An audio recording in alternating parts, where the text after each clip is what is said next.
পরিস্থিতি থেকে পালানোর পরিবর্তে তাদের মুখোমুখি হতে শিখুন। যারা আপনার যোগ্য নয় তাদের উপেক্ষা করতে শিখুন। গুড মর্নিং প্রিয় স্টুডেন্ট। আজকে আমরা ক্লাস 9-এর অ্যাসিড, ক্ষার ও লবণ এই অধ্যায়টি নিয়ে আজকে আলোচনা করব, যেটির পরমাণু গঠনের একটি পার্ট রয়েছে। আর অ্যাসিড, ক্ষার, আমাদের এখানে একটু টাইপিংটা মিস্টেক হয়ে গিয়েছে, ক্ষার হবে এটা। এক মিনিট।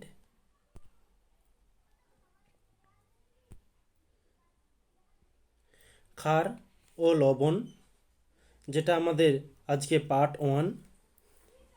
আর আমরা এখানে এই চ্যাপ্টারটি একটু বড় রয়েছে, তো এটা 2 থেকে 3 দিন সময় লাগতে পারে। আজকে আমরা এই অ্যাসিড, ক্ষার ও লবণের প্রথমে সাধারণ জেনারেল জিনিসগুলো নিয়ে একটু আলোচনা করব। তার আগে যারা নতুন তাদের জন্য একটু রুটিনটা আলোচনা করে দিই। ক্লাস 10-এর জন্য সোম, বুধ, শুক্র এবং 9-এ মঙ্গল, বৃহস্পতি, শনি সকাল 7টাতে ভৌতবিজ্ঞান বিষয়ের ওপর একটি করে তোমরা ক্লাস পেয়ে যাবে। আর ক্লাসে যে পিডিএফটা আলোচনা হবে সেটা আমাদের এই ক্লাসের নিচে ডেসক্রিপশান বক্সে একটি টেলিগ্রাম লিঙ্ক পাবে, ওখানে যুক্ত হয়ে যেতে পারো। ওখানে প্রতিনিয়ত পিডিএফগুলো আপলোড করা হয়ে থাকে। তাহলে আমরা যে প্রথমত ক্ষার, অ্যাসিড নিয়ে আলোচনা করব। তো ক্ষার, অ্যাসিড এই কথাটি প্রথম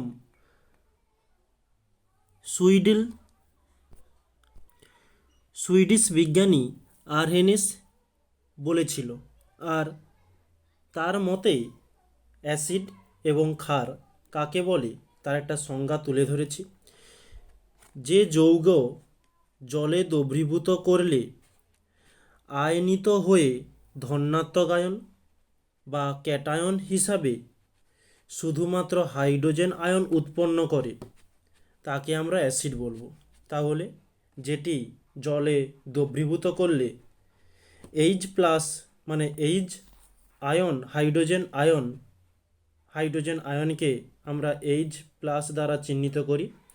হাইড্রোজেন আয়নকে উৎপন্ন হয়ে থাকে তাকে আমরা বলে থাকব অ্যাসিড। যেমন H2SO4, HCl, HNO3, এইগুলো কয়েকটা অ্যাসিডের উদাহরণ। ক্ষার কি?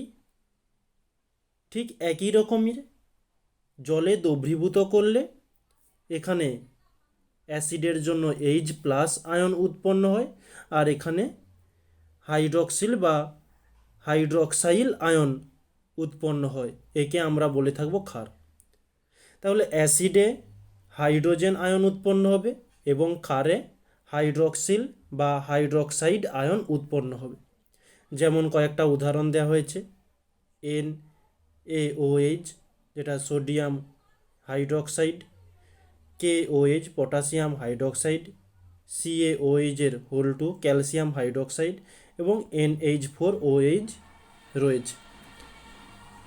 তো যদি অ্যাসিড কাকে বলে, ক্ষার কাকে বলে জিজ্ঞাসা করে, তাহলে তোমরা এই সংজ্ঞাটি এবং কয়েকটা উদাহরণ দেওয়া রয়েছে, তোমরা এই উদাহরণগুলো দিয়ে দিতে পারো।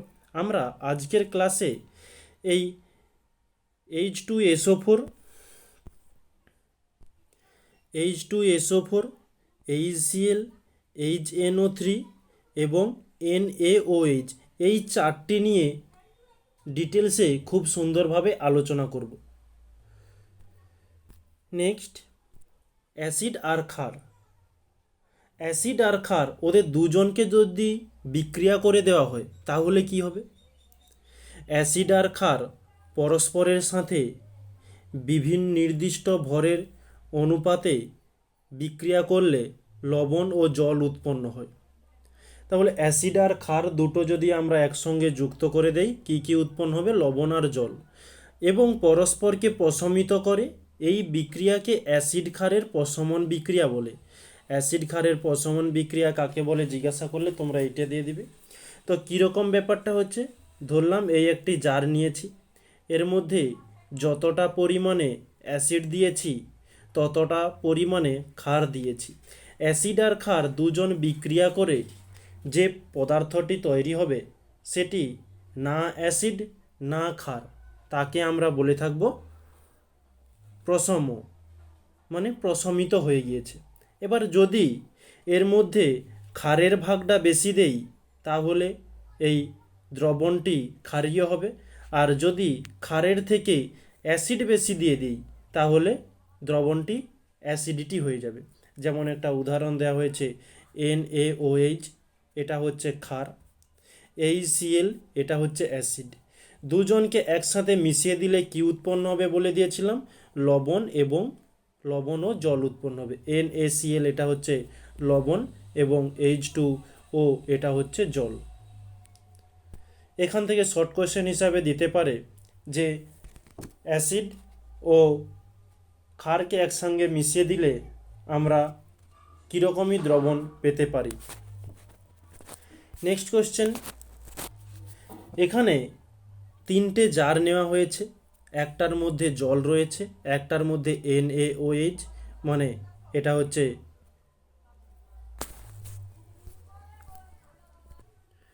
সোডিয়াম হাইড্রোক্সাইড, একটি ক্ষার রয়েছে, আর এদিকে H2SO4 যেটা আমাদের অ্যাসিডের একটা উদাহরণ, আমরা এক্ষুনি জেনে এলাম। তো এদের মধ্যে মিথাইল অরেঞ্জ যদি তিনটের মধ্যেই যোগ করে দেওয়া হয়, একটার মধ্যে জল রয়েছে, একটার মধ্যে ক্ষার রয়েছে এবং একটার মধ্যে অ্যাসিড রয়েছে, এই তিনজনের মধ্যে যদি মিথাইল অরেঞ্জকে যোগ করে দেওয়া হয়, তোমরা দেখতে পাচ্ছ তীর চিহ্ন দিয়ে দেখানো হয়েছে, তাহলে আমরা এই জল থেকে জলের মধ্যে মিথাইল অরেঞ্জ যোগ করলে কমলা বর্ণ ধারণ করবে। নেক্সট NaOH এর সঙ্গে মিথাইল অরেঞ্জ যোগ করলে হলুদ হয়ে যাবে এবং H2SO4 এর সঙ্গে মিথাইল অরেঞ্জ দিলে লাল বর্ণ ধারণ করবে। তো এই যে মিথাইল অরেঞ্জটা যোগ করেছি, এই মিথাইল অরেঞ্জকে বলবো আমরা অ্যাসিড ক্ষার নির্দেশক। যদি অ্যাসিড ক্ষার নির্দেশক কাকে বলে তাহলে তোমরা ঠিক এখান থেকে এইটা লিখে দিবে। ঠিক এক্ষুনি ছবির মধ্যে যেটা তোমাদের বোঝানো হলো ওটাই এখানে ভাষা দিয়ে লেখা হয়েছে। নেক্সট আমরা প্রথমত সেই অ্যাসিড আর ক্ষারে বলে দিয়েছিলাম যে এই সব উদাহরণগুলোকে নিয়ে আমরা একটু ডিটেলসে আলোচনা করব। তো আমরা চলে এসেছি যেটা সালফিউরিক অ্যাসিডকে নিয়ে আলোচনা করব। তো প্রথমত সালফিউরিক অ্যাসিডকে আমরা H2SO4 দ্বারা চিহ্নিত করে থাকি। তো এই কি H2SO4 কিভাবে শনাক্ত করতে হয়, সালফিউরিক অ্যাসিড সম্পর্কে কি বলছে, শনাক্তকরণের জন্য কি করা প্রয়োজন। একটি পরীক্ষা নলে প্রায় 2 ml লঘু সালফিউরিক অ্যাসিড দ্রবণ নিয়ে নিলাম। ওই দ্রবণে বেরিলিয়াম ক্লোরাইড দ্রবণ যোগ করা হলো। ওতে সাদা অধক্ষেপ উৎপন্ন হবে। ওই সাদা অধক্ষেপকে আমরা 2 ভাগে ভাগ করব। তার মধ্যে এক ভাগে গাঢ় হাইড্রোক্লোরিক অ্যাসিড যোগ করব, আর একটিতে নাইট্রিক অ্যাসিড যোগ করব। ওই দুই ক্ষেত্রে আমরা দেখতে পাবো যে বর্ণহীন মানে অদ্রবীভূত থাকলে আমরা বুঝে নেব বর্ণহীন তরলটি এক প্রকার হচ্ছে সালফিউরিক অ্যাসিড। এবার বলা হয়েছে বেরিয়াম ক্লোরাইডের সাথে সালফিউরিক অ্যাসিডের বিক্রিয়ায় সাদা রঙের কেলাসাকার বেরিয়াম সালফেট অধক্ষেপ গাঢ় হাইড্রোক্লোরিক অ্যাসিড এবং গাঢ় নাইট্রিক অ্যাসিডে অদ্রবণীয়, এটি বলা হয়েছে। এবারে এই সালফিউরিক অ্যাসিড শনাক্তকরণ বিশেষ পরীক্ষাতে একটা আসে না। তো সালফিউরিক অ্যাসিডের কিছু রাসায়নিক ধর্ম বলা হয়েছে, যে ধাতব নাইট্রেটে এর সাথে সালফিউরিক অ্যাসিডের বিক্রিয়াতে কী হয়েছে, এই ধাতব নাইট্রেটের সংকেত এটি Na2CO3 plus sulphuric acid H2SO4 যোগ করলে আমরা Na2SO4 সোডিয়াম সালফেট তার সাথে H2O জল এবং কার্বন ডাইঅক্সাইড উৎপন্ন হয়। ওটাই এখানে বলা হয়েছে সালফেট লবণ ও জল উৎপন্ন হবে এবং কার্বন ডাই অক্সাইড গ্যাসও নির্গত হবে। এবার ওই সালফিউরিক অ্যাসিডের সঙ্গে বাইকার্বনেট যদি যোগ করা হয় ঠিক একই রকমের সালফেট লবণ উৎপন্ন হবে, জল উৎপন্ন হচ্ছে এবং কার্বন ডাই অক্সাইড। ক্ষার ও ক্ষারের সাথে বিক্রিয়া হলে সালফিউরিক অ্যাসিড একটি দ্বিক্ষারীয় অ্যাসিড। ক্ষারক ও ক্ষারের সাথে এটির বিক্রিয়ায় দুই ধরনের লবণ উৎপন্ন হয়, যেটা হচ্ছে বাইসালফেট বা আমরা একে হাইড্রোজেন সালফেট বলে থাকি, এবং সালফেট উৎপন্ন হয়। এই কারণে সালফিউরিক অ্যাসিডকে দ্বিক্ষারীয় অ্যাসিড বলা হয়। এবারে ওর যেটা বিক্রিয়া করা হয়েছে NaOH এর সাথে H2SO4 বিক্রিয়া করলে NaHSO4 প্লাস H2O জল উৎপন্ন হবে। ঠিক একই রকমের নেক্সট রয়েছে যে সোডিয়াম মানে NaOH প্লাস H2SO4 এর সঙ্গে বিক্রিয়া করলে Na2SO4 তার সঙ্গে H2O জল উৎপন্ন হবে, দুই অণু। এখানে বাইসালফেট বা হাইড্রোজেন সালফেটের সঙ্গে যে বিক্রিয়াটি হয়েছে সেটি হচ্ছে উপরেরটি, এবং নেক্সট নিচেরটি এই সালফেটের সঙ্গে বিক্রিয়া করা হয়েছে এই নিচের বিক্রিয়াটি। এরপরে ওই সালফিউরিক অ্যাসিডকে যদি ধাতুর সঙ্গে বিক্রিয়া করা হয়, এবারে ধাতুর মধ্যে বিভিন্ন রকমের ধাতু রয়েছে, তার মধ্যে ম্যাগনেসিয়ামের সাথে বিক্রিয়া করলে ম্যাগনেসিয়াম সাধারণ উষ্ণতায় পাতলা সালফিউরিক অ্যাসিডের সাথে বিক্রিয়ায় ম্যাগনেসিয়াম সালফেট লবণ ও হাইড্রোজেন উৎপন্ন হয়। তাহলে ম্যাগনেসিয়ামের সঙ্গে বিক্রিয়া করে কি হবে, ম্যাগনেসিয়াম সালফেট ও হাইড্রোজেন উৎপন্ন হয়। বিক্রিয়াটি নিচে দেওয়া রয়েছে। ওই ম্যাগনেসিয়ামের সাথে গাঢ় সালফিউরিক অ্যাসিড উত্তপ্ত করলে ম্যাগনেসিয়াম সালফেট পোড়া সালফারের গন্ধযুক্ত সালফার ডাই অক্সাইড ও জল উৎপন্ন হবে। মোটামুটি ম্যাগনেসিয়াম সালফেট এবং জল লেগেই আছে। তোর সাথে গাঢ় সালফিউরিক অ্যাসিড ম্যাগনেসিয়ামকে ম্যাগনেসিয়াম সালফেটে জারিত করলে সেখানে কার্বন ডাই অক্সাইডে বিজারিত হয়। ওকে, তোমরা শুধু এটুকুই জেনে রাখবে যে কোনটার সাথে কি বিক্রিয়া করলে কোনটা কি উৎপন্ন হয়। আর যেটা ইম্পর্টেন্ট সেটা আমি বলে দেব। জিঙ্কের সাথে বিক্রিয়া, জিঙ্কের সাথে সাধারণ উষ্ণতায় পাতলা সালফিউরিক অ্যাসিডের বিক্রিয়াতে জিঙ্ক সালফেট লবণ ও হাইড্রোজেন উৎপন্ন হয়। কীরকমই এটা কোনো বিজ্ঞানীরা বিভিন্নভাবে রিয়েকশান করার ফলে তৈরি হয়েছে, সেটাই আমাদেরকে জানতে হবে যে কার সাথে কি বিক্রিয়া করলে কীটা হয়। যে জিঙ্কের সঙ্গে সালফিউরিক অ্যাসিড বিক্রিয়া করলে সালফেট লবণ ও হাইড্রোজেন উৎপন্ন হয়। হাইড্রোজেন কিন্তু সব সময়ের জন্য থাকবে। ওকে, কোনো ধাতুর সঙ্গে বিক্রিয়া করলে হাইড্রোজেন উৎপন্ন হয়। জিঙ্কের সাথে গাঢ় সালফিউরিক অ্যাসিড উত্তপ্ত করলে জিঙ্ক সালফেট পোড়া সালফেটের গন্ধযুক্ত সালফার ডাই অক্সাইড ও জল উৎপন্ন হবে। ঠিক আগেরটার মতো, আগেরটাতে গাঢ় ম্যাগনেসিয়াম যুক্ত করতে ঠিক ওই রকমই উৎপন্ন হয়েছিল ম্যাগনেসিয়াম সালফেট, আর এখানে হচ্ছে গাঢ় জিঙ্কের সঙ্গে গাঢ় সালফিউরিক যুক্ত করেছি, তাই আমরা পেয়ে গেলাম জিঙ্ক সালফেট, তার সাথে পোড়া সালফারের গন্ধযুক্ত সালফার ডাই অক্সাইড গ্যাস এবং জল।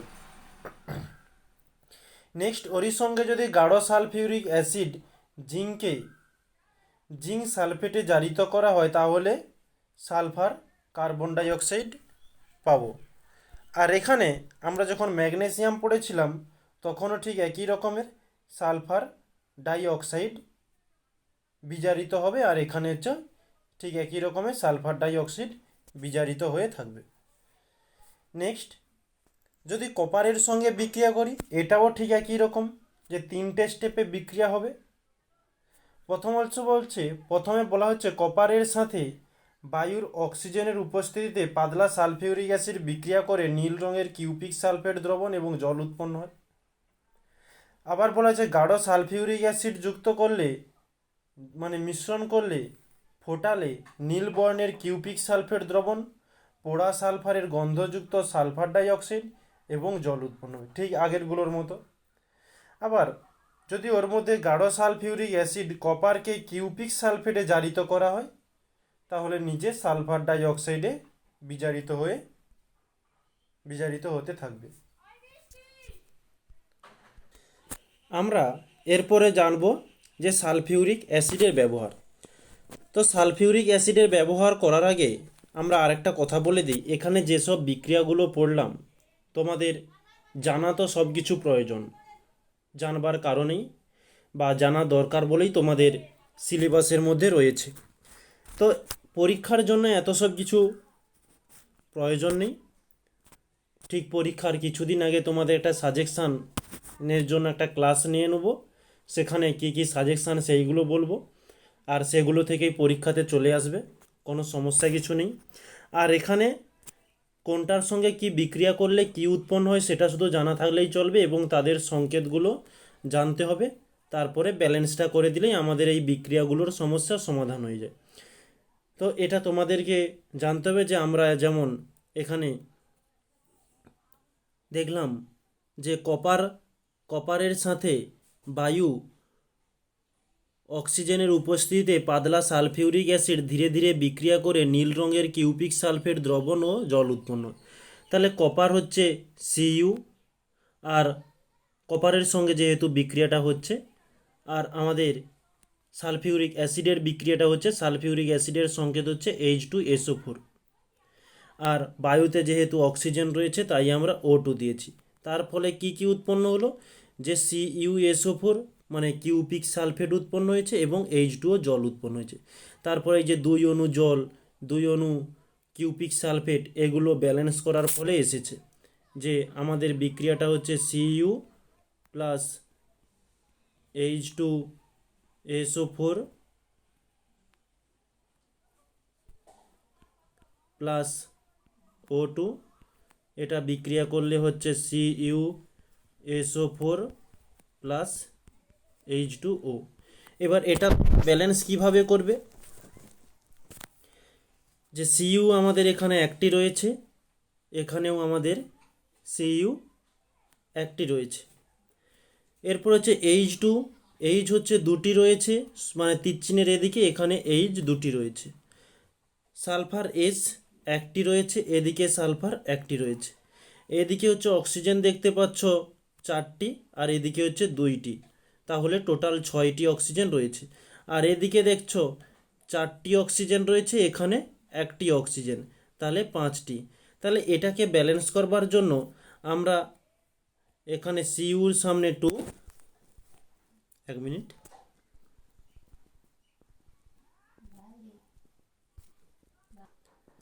সিইউ এর সামনে আমরা 2 পুট করলাম, এবং এদিকে সিইউর সামনে 2 দিলাম, এদিকে H2SO4 এর সামনে 2 দিয়ে দিলাম, এবং এদিকে জলের সামনে 2 দিলাম। এরপরে ব্যালেন্সটা দেখো, ব্যালেন্সটা কিন্তু এখানে করা আছে বলে আমি দেখে দেখে করে দিচ্ছি, কিন্তু তোমাদের দেখার জন্য একটার মাথাতে 2 দিয়ে দেখতে হবে, ক্যালকুলেশান করতে হবে, তারপরে আবার 2 না হলে 3 দিয়ে দেখতে হবে। এখানে তোমাদের এটা করতে অনেক টাইম লেগে যাবে, তার জন্য আমি সিম্পলভাবে নর্মালভাবে একটা বুঝিয়ে দিচ্ছি। সিইউ হয়ে গেল এদিকে 2টি, এদিকে দেখো সিইউ হয়ে গেল 2টি, এদিকে H হয়ে গেছে কটি, এদিকে 2, এখানে হচ্ছে 2, আর এই 2টি পুরাটা কিন্তু এতটাতে গুণ রয়েছে, তাহলে 2 দুগুণে 4টি H রয়েছে। আর এদিকে দেখো, এদিকে হচ্ছে 2, এদিকে হচ্ছে 2, তাহলে 2 দুগুণে 4টি H রয়েছে। সালফার নিচে কিছু নেই মানে 1, আর সামনে হচ্ছে 2 রয়েছে, মানে সালফার 2টি রয়েছে। আর এদিকে দেখো, এদিকেও ঠিক সালফার 2টি রয়েছে। এদিকে অক্সিজেনের নিচে 4 রয়েছে, আর এদিকে সামনে 2, 4 2 8, এদিকে দেখো অক্সিজেন 4, এখানে 2, 4 2 8, আর এখানে হচ্ছে অক্সিজেন 2টো রয়েছে, তাহলে 8 9 10। আচ্ছা, আমাদের এখানে এই অক্সিজেনটাকেও যোগ করতে ভুলে গেছিলাম, এটাকেও যোগ করলে আমরা 10 পেয়ে যাব। ওকে, এই হয়ে গেল আমাদের ব্যালেন্স। এই সালফিউরিক অ্যাসিডের ব্যবহার কি? এই সালফিউরিক অ্যাসিডকে আমরা রাসায়নিক পদার্থের রাজা বলে থাকি। ওকে, আর এই sulphuric acid ammonium sulphate, super sulphate of lime, এই সবে আমরা ব্যবহার করে থাকি। Hydrochloric acid, nitric acid, sulphuric acid, ফটকিরি, বিভিন্ন রঞ্জক পদার্থ এবং বিভিন্ন বিস্ফোরক প্রস্তুতিতে, পেট্রোলিয়াম সংশোধনে, সঞ্চয়ক কোষে, জৈব যৌগে নাইট্রেশন ও সালফেনেশনে প্রচুর পরিমাণে সালফিউরিক অ্যাসিড ব্যবহার করা হয়। মোটামুটি সালফিউরিক অ্যাসিডের কাজ মিটে গেল, ব্যবহারটা তোমরা জেনে রাখো। আর হচ্ছে হাইড্রোক্লোরিক অ্যাসিড কীরকম বা একে শনাক্ত কীভাবে করব, ঠিক একই রকমের হাইড্রোক্লোরিক অ্যাসিড 2 ml নিয়ে নিলাম ওর মধ্যে। আর এই পরীক্ষাটি হচ্ছে সিলভার নাইট্রেট পরীক্ষা, তাই আমরা সিলভার নাইট্রেট দ্রবণ যোগ করব।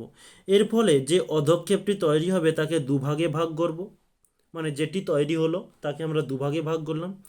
একটি ভাগের সঙ্গে নাইট্রিক অ্যাসিড যোগ করলাম, আর একটি ভাগের সঙ্গে অ্যামোনিয়াম হাইড্রোক্সাইড যোগ করে দিলাম।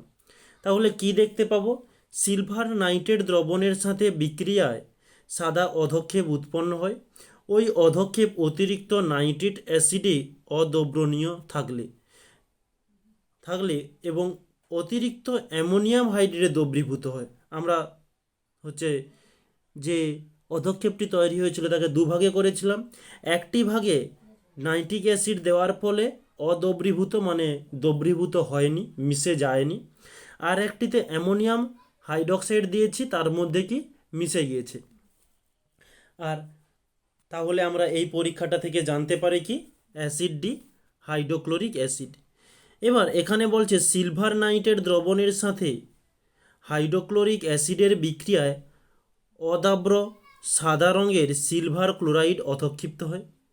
আর সিলভার ক্লোরাইড নাইট্রিক অ্যাসিডে অদ্রবণীয়, মানে ওর মধ্যে মিশ্রণ হবে না, তাই অধক্ষেপ নাইট্রিক অ্যাসিডে দ্রবীভূত হয় না। সিলভার ক্লোরাইড অতিরিক্ত অ্যামোনিয়াম হাইড্রোক্সাইডের সাথে বিক্রিয়া দ্বারা ড্রাই অ্যামিনো সিলভার ক্লোরাইডে জটিল লবণ উৎপন্ন করে, তাই অধক্ষেপ অতিরিক্ত অ্যামোনিয়াম হাইড্রোক্সাইডে দ্রবণীয় হয়ে থাকে। এবার আমাদের হচ্ছে হাইড্রোক্লোরিক অ্যাসিডের রাসায়নিক ধর্ম। এটিও ঠিক আমাদের ধাতব কার্বনেটের সঙ্গে বিক্রিয়া করতে হবে, বাইকার্বনেটের সঙ্গে বিক্রিয়া করতে হবে। ধাতব কার্বনেটের সঙ্গে বিক্রিয়া করলে লবণ হচ্ছে সাধারণ যে ধাতব ক্লোরাইড লবণ এবং জল উৎপন্ন হয়। আগেরটাতেও ক্লোরাইড লবণ আর জল উৎপন্ন হয়েছিল, এই যে তার সঙ্গে কার্বন ডাই অক্সাইড গ্যাসও নির্গত হয়। আর এখানেও দেখো ঠিক একই রকমের। আর ক্ষারের সঙ্গে যদি বিক্রিয়া করা হয় সোডিয়াম লবণ ও জল উৎপন্ন হয়। এই যে সোডিয়াম লবণ এবং জল উৎপন্ন হচ্ছে, KCl H2SO4, প্রত্যেকটাতে দেখতে হবে তোমরা লবণ উৎপন্ন হয়েছে এবং তার সঙ্গে জল H2O রয়েছে। এদের সঙ্গে যদি ম্যাগনেসিয়ামকে বিক্রিয়া করে থাকি তাহলে লঘু 2 ধরনের সালফিউরিক অ্যাসিডের সাথে সাধারণ উষ্ণতার বিক্রিয়া করে ম্যাগনেসিয়াম ক্লোরাইড লবণ ও জল উৎপন্ন হয়, এই যে। আর জিঙ্কের সঙ্গে বিক্রিয়া করে জিঙ্ক ক্লোরাইড লবণ এবং হাইড্রোজেন উৎপন্ন হয়ে থাকে। শুধু কোনটার থেকে কি উৎপন্ন হয় সেটাই জেনে রাখো, বিক্রিয়াটা অত প্রয়োজন নেই। নেক্সট কপারের সাথে বিক্রিয়া করে কি হচ্ছে, গাঢ় হাইড্রোক্লোরিক অ্যাসিডের কপারের সঙ্গে মিশ্রিত হয়ে ফোটালে ধীরে ধীরে বিক্রিয়াটি সবুজ রঙের কিউপিক ক্লোরাইড দ্রবণ ও জলে উৎপন্ন হয়ে থাকে। এই হাইড্রোক্লোরিক অ্যাসিডের ব্যবহার কি? এটা হচ্ছে লোহার গায়ে জিঙ্কের প্রলেপ দেওয়ার কাজে ব্যবহার করা হয়ে থাকে। বিভিন্ন ধাতব ক্লোরাইড, ক্লোরিন ও হাইড্রোজেনের প্রস্তুতিতে, বস্ত্র, রং শিল্পে, ঔষধ প্রস্তুতিতে, টার্চ ও গ্লুকোজে, সোনা, প্ল্যাটিনাম প্রভৃতিতে আমরা এই হাইড্রোক্লোরিক অ্যাসিডকে ব্যবহার করে থাকি। এরপরে আমরা যাব নাইট্রিক অ্যাসিডকে কীভাবে শনাক্ত করব? ঠিক একই রকমের 2 ml নিয়ে নিলাম, তাকে অধক্ষেপে, আচ্ছা 1 মিনিট একটু বলে দিই, তার মধ্যে প্রায় 2 ml সদ্য প্রস্তুত ফেরাস সালফেট দ্রবণ যোগ করলাম।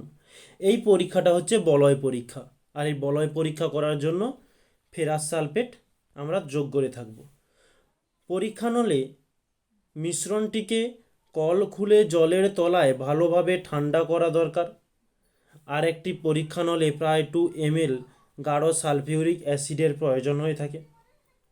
আর প্রথম পরীক্ষা নলটি একটু কাত করে দ্বিতীয় পরীক্ষা নলের তরল প্রথম পরীক্ষা নলের গা বেয়ে ঢালতে হবে। মানে একটা টেস্ট টিউব রয়েছে, ওকে, এই ধরো একটা টেস্ট টিউব, আর একটা টেস্ট টিউবের মধ্য দিয়ে ঠিক যে তরলটা এর মধ্যে ঢালবো ঠিক একই বরাবর একবারে পাশ দিয়ে মানে গা বরাবর ঢালতে হবে। যেমন এখানে এই বলয় পরীক্ষাটা কিন্তু খুব ইম্পর্টেন্ট বলে যতটা বলে গেছি ওটা ইম্পর্টেন্ট নয়, ইম্পর্টেন্টটা হচ্ছে এইখান থেকে ইম্পর্টেন্ট, এখান থেকে এইটাই। এটা হচ্ছে খুব ইম্পর্টেন্ট পরীক্ষার জন্য, প্রায়শই দিয়ে থাকে এই পরীক্ষাটি। আর এটা বইয়ের মধ্যে দেখলাম অনেক বড় কিছু জটিলভাবে দেওয়া আছে, তাই তোমাদেরকে ঠিক এইটুকুর মধ্যে ছোট্ট করে দেওয়া হয়েছে। যে বলা হয়েছে এই দ্রবণের সংযোগস্থলে একটা বাদামি রঙের বলয় উৎপন্ন হবে। এই যে বাদামি রঙের দেখতে পাচ্ছ একটা টেস্ট টিউব নেওয়া হয়েছে, এর মধ্যে আরেকটা টেস্ট টিউব থেকে একবারে গা বরাবর ঢালা হচ্ছে তরলটাকে। দেখে এর মাঝখানে ঠিক সোনালি কালারের একটা বলয় উৎপন্ন হয়েছে, আর এই বলয়টাই নিয়েই আমরা এখন জানবার চেষ্টা করছি। যে নাইট্রিক অ্যাসিড এবং ফেরাস সালফেটের মিশ্রণ দ্রবণে গাঢ় সালফিউরিক যোগ করলে গাঢ় সালফিউরিক অ্যাসিড ভারী হওয়ায় দ্রবণের নিচে চলে যায়। আর নাইট্রিক অ্যাসিড ফেরাস সালফেটের মিশ্রণ হচ্ছে ফেরাস সালফেটকে মেরিক সালফেটে জারিত করে এবং নিজে নাইট্রিক অক্সাইডে বিজারিত হয়। নাইট্রিক অক্সাইডে বিকৃত ফেরাস সালফেট এর সঙ্গে যুক্ত হয়ে বাদামি রঙের অস্থায়ী একটি জটিল নাইট্রোফেরাসের সালফেটের নেট পেন্টাহাইড্রেট গঠন করে থাকে। তাই দুটি দ্রবণের সংযোগস্থলে বাদামি রঙের বলয় উৎপন্ন হয়ে থাকে। আর এর বিক্রিয়াগুলো দেওয়া আছে, এটা কিন্তু পুরোটাই ইম্পর্ট্যান্ট। আর তোমরা ভিডিও বা ক্লাসটা চলাকালীন যদি তুলতে অসুবিধা হয়, তোমরা এই ক্লাসের নিচে টেলিগ্রাম চ্যানেলে যুক্ত হয়ে এই পিডিএফটা ডাউনলোড করে তোমরা তুলে নিতে পারো। এখানে ছবির আকারে দেওয়া হয়েছে, যেটা তোমাদেরকে বলে দিলাম, নিচে বিক্রিয়াটিও তুলে ধরেছি। তো ওটার আমরা প্রস্তুতিটা দেখে নিলাম। এরপরে আমরা যাচ্ছি বিক্রিয়াগুলো এটা কোনো দেখার প্রয়োজন নেই, ছেড়ে দিলাম। কপার সালফেটের সাথে বিক্রিয়া, যেটা বলা হচ্ছে ধাতব কপারের সাথে উত্তপ্ত গাঢ় নাইট্রিক অ্যাসিডের বিক্রিয়ায় নীলাভ সবুজ রঙের কিউপিক নাইট্রেট উৎপন্ন হয়ে থাকে। আর লালাভ বাদামি বর্ণের নাইট্রোজেন ডাইঅক্সাইড গ্যাস ও জল উৎপন্ন হয়, যেটা বিক্রিয়ার মাধ্যমে দেওয়া রয়েছে। তোমাদের এই বিক্রিয়াগুলো বিশেষ একটা করতে হবে না, মোটামুটি তোমরা জেনে রাখতে পারো, পিডিএফে দিয়ে দিয়েছি, বা তোমরা যে লেখকের বই ব্যবহার করো তোমরা সেখান থেকে পেয়ে যাবে। নাইট্রিক অ্যাসিডের ব্যবহার ডিনামাইট, গান কটন, নাইট্রোগ্লিসারিন এবং টিএনটি, অ্যামোনিয়াম নাইট্রেট প্রভৃতি বিস্ফোরণে প্রস্তুত করা হয়ে থাকে। কৃত্রিম রেয়ন ও সিল্ক, রং, সেলুলয়েড, সেলোফেন, কলোডিয়ন, নাইট্রোসেলুলোজ প্রভৃতি উৎপাদন হয়ে থাকে। বিভিন্ন লবণ, সার, ঔষধ ইত্যাদি উৎপন্ন হয়। এটি